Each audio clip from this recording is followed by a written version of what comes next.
የአንድ አመቱ የኦሮሞ አብዮት ላንድ አፍታ ሲቃኝ ክፍል 4 አብዮተኛው ኦኤምኤን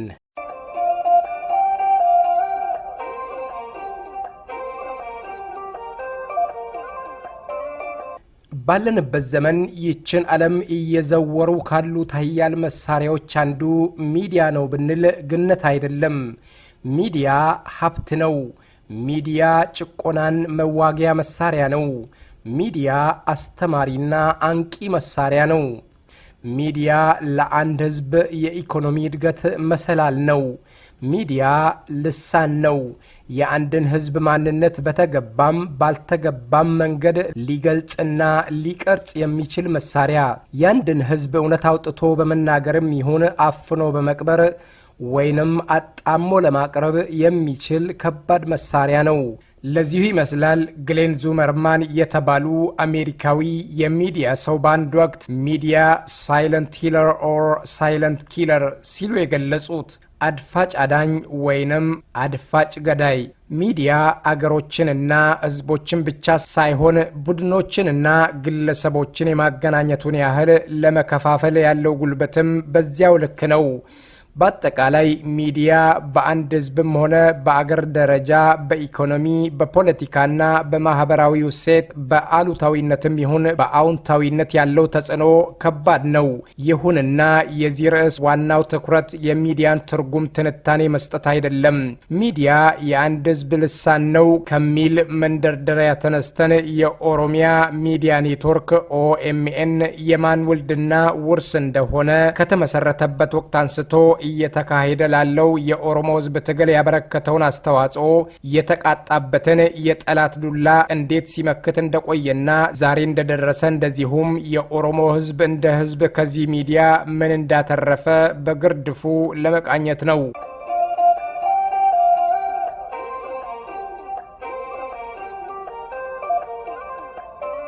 እንደሚታወቀው ብዙ የዓለማችን ህዝቦች ልሳን የሚሆናቸውን ሚዲያ በማጣት ተቀብረው ኖረዋል። ይሁንና ዛሬ በዓለማችን በዘመናት የለውጥ ሂደት የመጣው የሚዲያ እድገት ብዙ ነገሮችን እየለወጠ ይገኛል።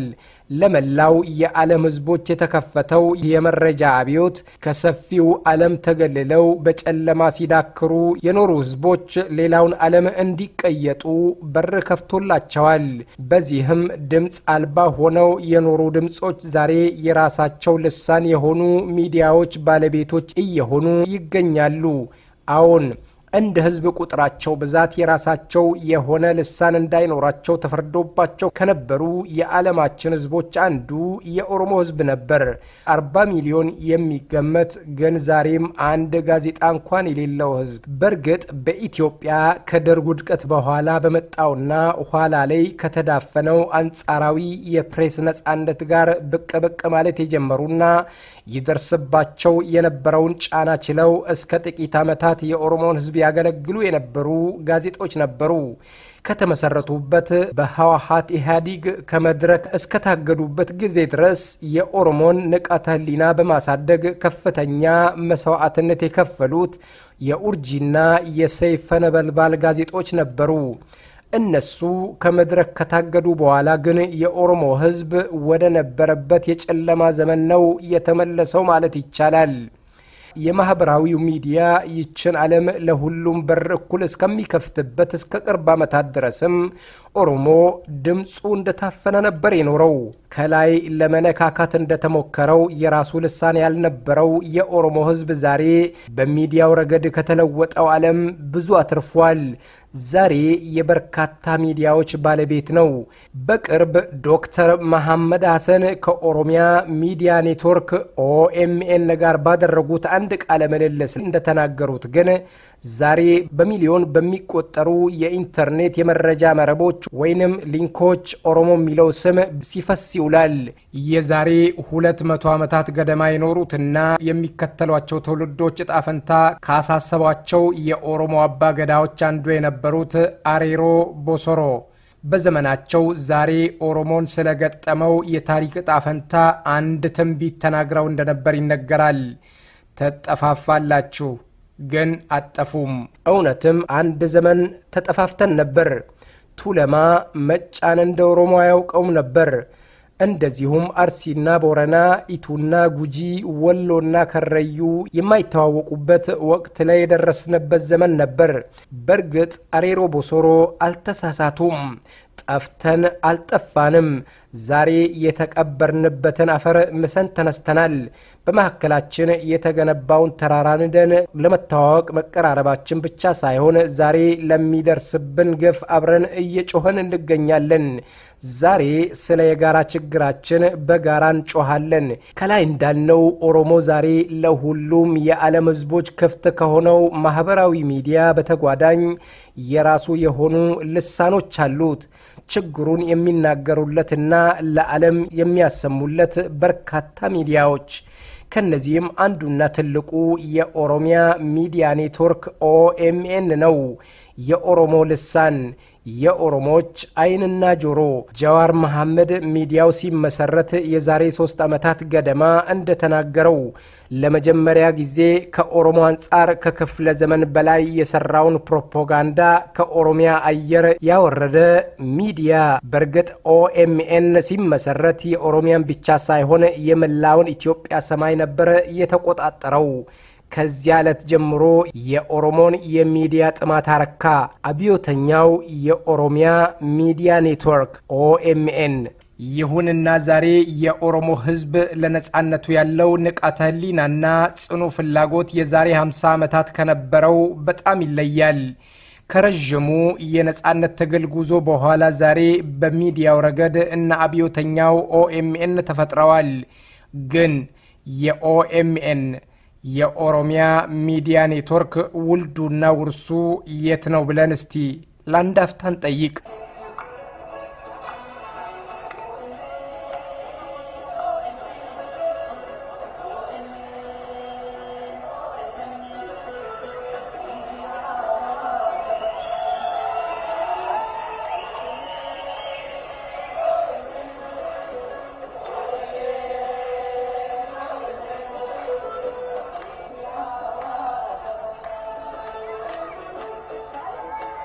በመጀመሪያ ጭቆና ነበር። በኦሮሞም ሆነ በኢምፓየሪቱ ደቡብ ባሉ ህዝቦች ላይ የነበረ ከባድ ጭቆና። ከከፋው ጭቆናም ከኦሮሞዎች እነ መጫና ቱለማ፣ እነ የአፍረን ቀሎ የአርት ቡድን፣ እነ የባሌ ኦሮሞዎች የጸረ ጭቆና ትግል እንቅስቃሴዎች ተፈጠሩ። በሰባዎቹ መጀመሪያ ወይንም የዛሬ 50 ዓመታት ገደማ ከነዚህ እንቅስቃሴዎች አብራክ የኦሮሞ ነጻነት ግንባር ኦነግ ወጣ። እናም እንደ አጠቃላይ ኦሮሞ የጸረ ጭቆና ትግል ተጀመረ። በዚህም መሰረት የመጀመሪያው የኦነግ ስራ የነበረው የኦሮሞን ህዝብ ማንቃት ነው፣ ከጸረ ጭቆናው አንጻር እንዲነሳ። እናም በኦሮሞ የነጻነት ትግል ከባዱን ንቃተ ህሊና ኦሮሞችን ያስታጠቀው ኦነግ ነው። የተከፈለው መስዋዕትነትም ከባድ ነበር። ይህ ኦሮሞን የማንቃቱ ትልም ደግሞ አንዳንዶች አጣመው ማቅረብ እንደሚፈልጉት ለሌሎች ቦታ የሌለው ሴራ ወይንም የሆነ ስሙ የማይታወቅ ሽኩቻ ሳይሆን በቃ የአማራው ህዝብ በቤቱ የሚፈልገውን ነጻነት የኦሮሞ ህዝብም እንዲኖረው የመፈለግ ተፈጥሯዊ መብት ነው። የትግራይ ህዝብ በራሱ ቤት የሚፈልገውን ነጻነት ሌሎችም የሚፈልጉት ስለመሆኑ በጽኑ የሚያምንና ከዚያ አንጻር ያለውን ጭቆና የሚሞግት አስተሳሰብ ነው። ሁሉም የሰው ልጆች የሚፈልጉት ተፈጥሯዊ ነጻነት ለኦሮሞችም የሚገባ ስለመሆኑ። በርግጥ ይሄ ፍትሃዊና ተፈጥሯዊ ጥያቄ የኦሮሞችን ነጻነት ነጥቀው ለኖሩትና ዛሬም ላሉት የሚመች አይደለም። ይሁንና ፍትሃዊውና ተፈጥሯዊው ጥያቄ ጨቋኞች ስላልወደዱት ብቻ ሳይሆን የተቻላቸውን መሳሪያ ስላነሱበት አልቀረም። ረጅሙን የትግል ጉዞ ስናሳጥረው ይደርስ የነበረው ግፍ የፈጠረው የ60ዎቹ እነ መጫቱ ለማና የሰባዎቹን የኦሮሞ ነጻነት ግንባር ፈጠረ። ያ ደግሞ የዛሬውን የ2010ዎቹን የማይበገር ትውልድ ፈጥሯል። ይህ የማይበገረው ግልገል ኦነግ ባዶ እጆቹን የገዦችን መቀመጫ መነቅነቁ ብቻ ሳይሆን ለአዲስ አስተሳሰብ ቦታ የሌለውን የገዦችን መዋቅር እየተፈታተነ ይገኛል። አዎን፣ ሰላማዊዎቹ እነ መጫና ቱለማ ለግፍ ትዕግስታቸውን አሟጠው የጨረሱትን ንቁ የኦሮሞ ልጆችን ወደ ጫካ ሰደደ። ኦነግም ተፈጥሮ በዘመናት ሂደት ዛሬ ያሉት ግልገል ኦነጎች ተወለዱ። ዛሬ በአገር ውስጥ በገዢዎች አፍንጫ ስር መሳሪያ መታጠቅ ሳያስፈልገው ገዢዎችን ከተማ ለከተማ እያሯሯጠ የሚገኘው ቄሮ ኦነግ በኦሮሞ ልጆች ዘንድ ካሰረጸው ንቃተ ህሊና አብራክ የወጣ ነው።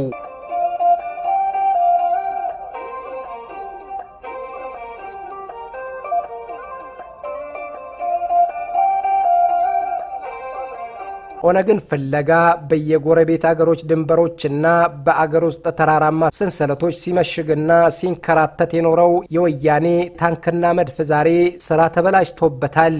አዲሱ የነቃ ትውልድ ከጫካ ሲጠበቅ ያልተጠበቀውን መሳሪያ ንቃተ ህሊናውን ብቻ ታጥቆ ፊት ለፊት ወጥቶ ፍራቻ መሞቱን ለገዢዎች እየነገረ ይገኛል። ከላይ ስንጀምር ሚዲያ ከባድ የነጻነት ትግል መሳሪያ ነው ብለናል። በርግጥ ቄሮ ኦሮሞ ብቻ ሳይሆን ከኦነግ አስኳል የወጡትና የዚሁ ድርጅት ውልድና ውርስ የሆኑት እነ ኦኤምኤን እና የኦሮሞ ልሳን የሆኑ በርካታ ሚዲያዎች ከቄሮ የኦሮሞ የነጻነት ትግል በተጓዳኝ ከባድ ትግል ላይ ናቸው። ይሁንና ከላይ ያነሳነው ስር ነቀሉ የሚዲያ አብዮት ልሳናቸው ታፍኖ የኖሩ ህዝቦችን የመጥቀሙን ያህል የጎዳቸው ወገኖችም አሉ።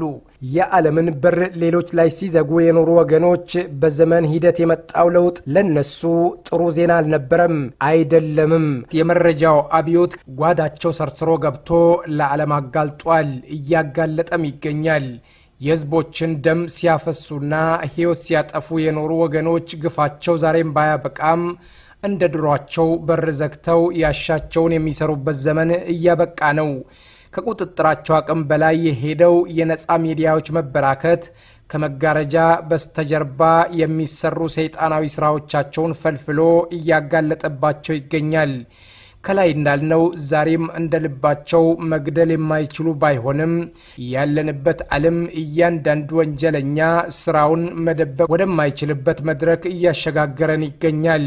በዚሁ መሰረት የመረጃው አብዮት ከሚተኙበት የሞቀ አልጋ ከቀሰቀሳቸው የነጻ ሚዲያ አፋኝ አምባገነኖች አንዱ ታዲያ ወያኔ ኢህአዴግ ነው። አዎን፣ የህወሓቶች ሌላኛውና ትልቁ ጠላት ነጻ ሚዲያ። እናም ከጦር በላይ የሚፈሩትን ይህንን ጠላታቸውን በመሳሪያ አፉን ሸብበው ሲጠብቁት ነው የኖሩት። እንዳልነው በዚያ ምድር የሆነውንና የሚሆነውን ነፃ ሆኖ መዘገብ ዛሬም የሚታሰብ አይደለም። ከህወሓቶች ሚዲያ ውጪ ወይንም እነሱ በእጃዙር ከሚቆጣጠሯቸው ልሳኖች ውጪ የተነፈሰ ወይንም ለመተንፈስ የሞከረ ወይንም ህሊናው የነገረውን ለመጫጫር የከጀለ ሽብርተኛ ነው። የበርካታ ዓመታት እስር ይጠብቀዋል። ህዝቡን በፍራቻ ሸብበው ይህንኑን የፍራቻ መንፈስ የዕለት ተዕለት የህይወት መርሆ አድርጎ እንዲኖር ሲያደርጉት የኖሩት ህወሓቶች ነጻ ጋዜጣ ኢትዮጵያ ምድር አለ ብለው የሚነግሩን ስለ የአውሮፓ እግር ኳስ የሚዘግቡ የስፖርት ጋዜጦችን እየቆጠሩ ነው። ከዚያ ካለፈ ደግሞ የነ አማራ አረጋዊ ሪፖርተርና የነ ነቢይ መኮንን አዲስ አድማስ እንዲሁም የነ ወይዘሮ ሚሚ ስባቱ ኤፍኤሞች ናቸው። እነዚያ ልሳኖች በርግጥ የማን ናቸው? የማንም ይሁኑ ግን ነጻ አይደሉም።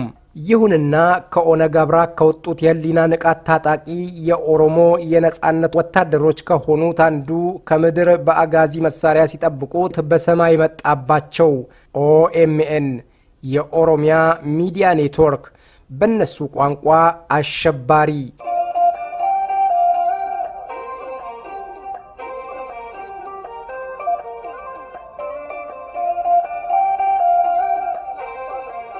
የተመቸው ለውጥ አይፈልግምና ህወሓቶች ለመጣባቸው ጠላት ዝግጅት አልነበራቸውም።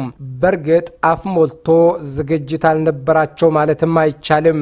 ወደ ለመዱት መሳሪያቸው ሮጠዋልና በየጫካው የሚያንከራትቱት ታንካቸውና መድፋቸው ብቻ ሳይሆን አጋዚ በነፍሰ ወከፍ የታጠቀው መሳሪያም ከመጣባቸው ጠላት አንጻር የሚሰራው አልነበረውም። የኦሮሞ ህዝብ ሊያየው የሚያብድለት ጠላታቸው ኦኤምኤን እንደ ኦሮሞ ወጣቶች ግንባሩ ተመቶ እንዳይጣል ለራሱም አይታይም። ተይዞ እስር ቤት ለማጎርም አይመችም። በቃ የሰዎችን ቤት ጣሪያና ግድግዳ ሰርስሮ ገብቶ የአሸባሪውን ኦነግ አጀንዳ ቴሌቪዥን በተባለ መስተዋት ማስተማር ነው። ይሁንና ህወሓት ማድረግ የቻለው ሌላው እርምጃ ጠመንጃ ይዞ በየቤቶች ጓሮ መዞር ሆነ።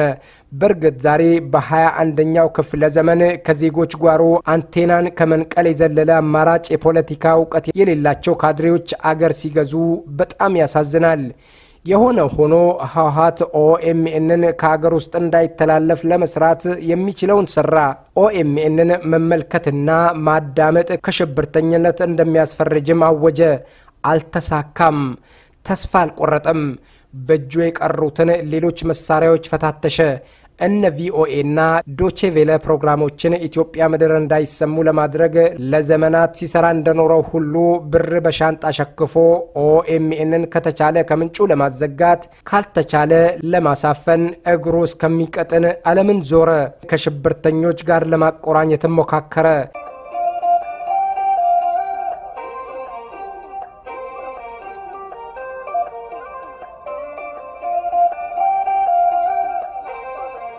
የሽብርተኝነት ትርጉሙ ለራሳቸው ሰዎችም ግራ እስከሚገባ መለፈፍ ከተጀመረ በርግጥ ዘመናት ተቆጥረዋል። አሁን የሽብርተኝነትን ትክክለኛ ትርጉም የሚናገር ከህወሓት ኢህአዴግ ካድሬ ተፈልጎ ስለመገኘቱ እንጠራጠራለን። ሙሉ በሙሉ ማለት ባይቻልም ለአብዛኛው ካድሬ ሽብርተኝነት ማለት በቃ መንግስትን የተቃወመ ብቻ ሳይሆን የኢህአዴግ አባል ሆኖ ኢህአዴግን ከሚቃወም ግለሰብ ጋር ሻይ ቡና መባባልም ጭምር ነው። አረመኔያ ብቻ። ትልቁ ሰውያቸው ጠቅላይ ሚኒስትሩ በ2016 በአንድ የዓለም መሪዎች መድረክ ቀርበው በዘመናት ለውጥ ሂደት የመጣውን የመረጃ አብዮት ተቃወሙ። ፌስቡክ የተባለው ስዳደግ ሚዲያ መዘጋት አለበት፣ እሱ ነው መንግስቴን እየናጠ ያለው የሚልና የማህበራዊ ሚዲያን ሽብርተኛ ነው የሚል እንደምታ ያለው ንግግር አሰሙ። በወቅቱ ሰዎች በአባባላቸው ተደናግረዋል። እኔ ነኝ ወይንስ እሳቸው ናቸው ሌላ ፕላኔት ያሉት?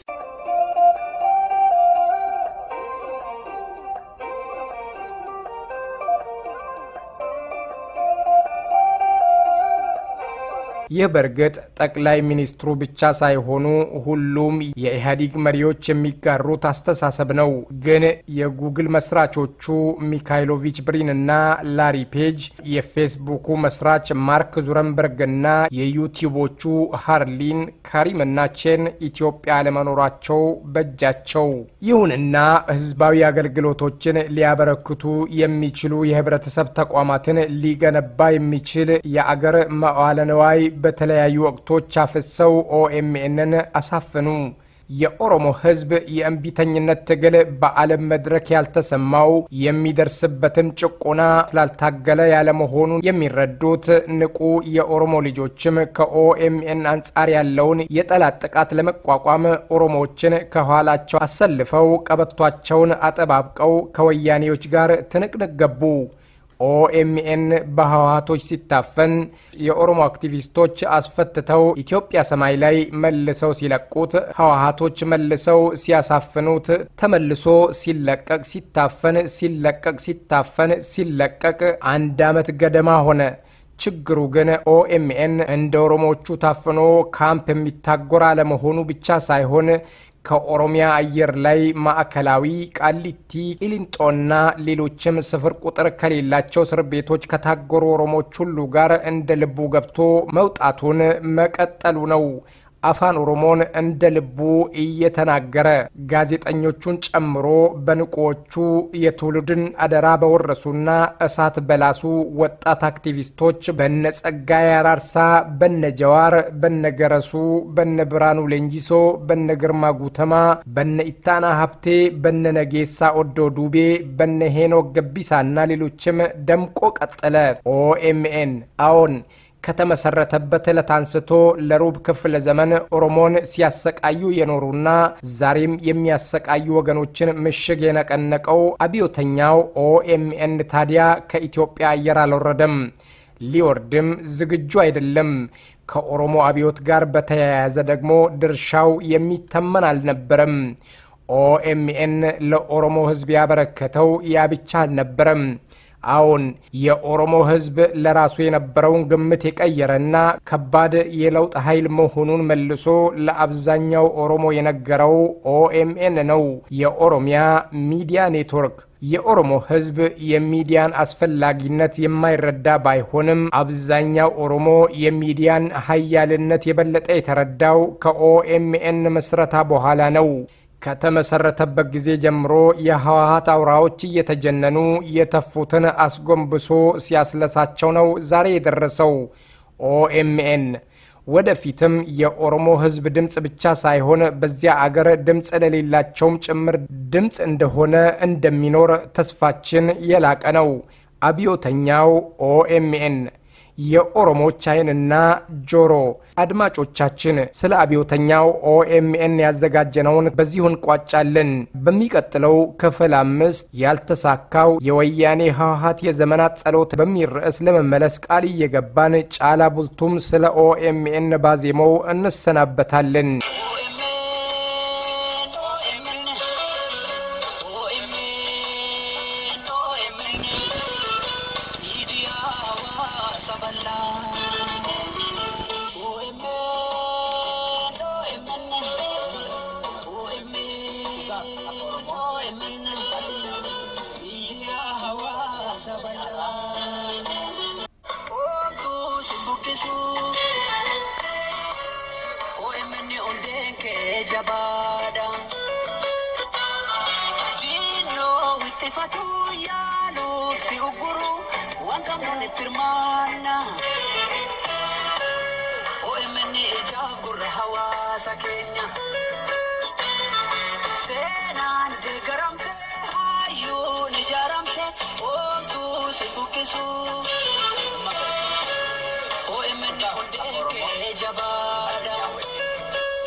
Sababalla